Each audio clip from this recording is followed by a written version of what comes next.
This video shows how to install Yanhua D70F3426-C thumb screw fastened interface board. 1. Find the interface board installation area on the instrument according to the visual positioning mark on the interface board.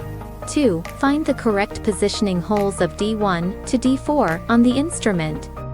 3. Align the interface board with the screw fastener holes and D3-D4 positioning points.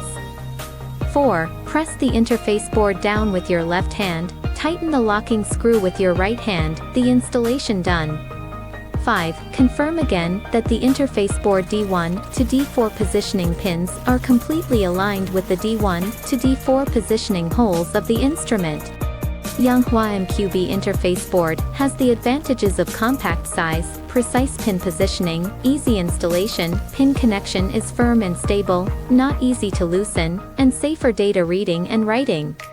Thank you for watching.